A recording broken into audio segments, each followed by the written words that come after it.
दोस्तों, बिहार की रहने वाली एक सावित्री नाम की महिला जिसकी उम्र 45 साल के करीब थी और ये विधवा थी।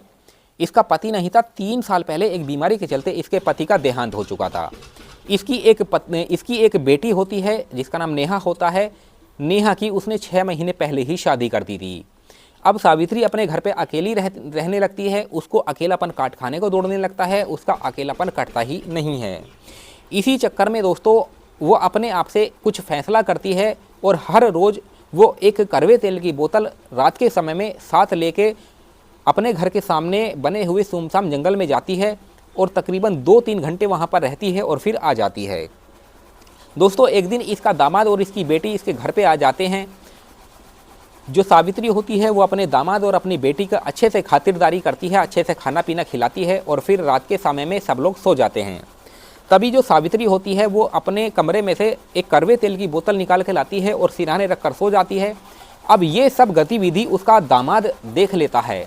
वो सोचने लगता है कि सासू माँ जी रोज़ रोज़ इस कड़वे तेल की बोतल का क्या करती है, और करती है तो आखिर इसका राज क्या है, और फिर घर के सामने बने सुनसान जंगल में वो क्यों जाती है, आखिर इसका राज है क्या। अब वो इस राज का पता लगाने के लिए लग जाता है। दोस्तों, अगले दिन रात के समय में जैसे ही इसकी सास उस कड़वे तेल की बोतल को लेके जाती है, तभी इसका जो दामाद होता है वो उसके पीछे पीछे लग जाता है। और जैसे ही वो भी उस सुनसान जंगल में पहुंचता है तो देखता है कि उसकी जो सास है एक पेड़ के नीचे बैठी हुई है और उसके पास गांव का ही एक व्यक्ति बैठा हुआ है। जी हाँ दोस्तों, अब इसका दामाद जब ये सब देखता है तो उसे काफ़ी गुस्सा आ जाता है और ये सोचने लगता है कि सासू माँ ने मुझे इसके बारे में कभी नहीं बताया है। अगर वो मुझे इसके बारे में बता देती तो शायद मैं उसकी दूसरी शादी करवा देता। अब दोस्तों, वो अपनी सास के पास चला जाता है। वो जो आदमी होता है वो इसके दामाद को देख के वहाँ से भाग जाता है।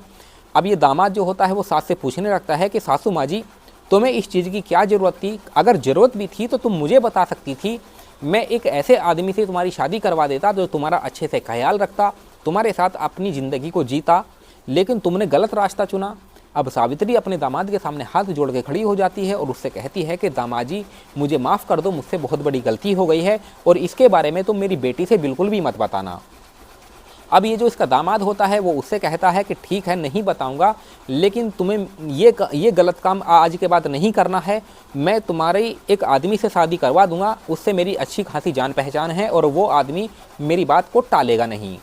अब दोस्तों, वो अगले दिन अपनी पत्नी को साथ लेता है, अपने घर पर चला जाता है और उस आदमी से बात करता है। उसके बाद वो आदमी भी रेडी हो जाता है, तैयार हो जाता है सावित्री से शादी करने के लिए। फिर इन दोनों की एक मंदिर में ले जाके शादी करवा दी जाती है। फिर दोनों पति पत्नी अच्छे से रहने लगते हैं और खेती किसानी करने लगते हैं। दोस्तों, इस कहानी और इस घटनाक्रम को सुनाने का हमारा मकसद सिर्फ आप लोगों को यही है कि हमारे समाज में कुछ इस तरह के गलत काम हो रहे हैं जो चोरी छुपे हो रहे हैं। अगर इसके बारे में आप अपने ही लोगों को बताएं कि आपको क्या समस्या है, किस चीज़ की ज़रूरत है, तो शायद अपने ही लोग आपकी ज़रूरत को पूरी कर सकते हैं। अगर सावित्री अपने दामाद को इसके बारे में पहले ही बता देती कि वो दूसरी शादी करना चाहती है, तो दूसरी शादी उसका दामाद काफ़ी टाइम पहले भी करवा सकता था। लेकिन फिर भी उसके दामाद की नज़र में उसकी जो सास की इज्जत है वो पहले ही ख़त्म हो चुकी है। आगे चल के ये इज्जत क्या बन पाएगी या नहीं बन पाएगी वो तो मैं नहीं कह सकता हूँ। बाकी मैं आप लोगों से एक बात पूछना चाहता हूँ कि सावित्री के दामाद ने अपनी सास की शादी करवा के क्या उसने सही किया या फिर गलत किया? इसके बारे में आप क्या कहते हैं, आप हमें कमेंट सेक्शन में बता सकते हैं।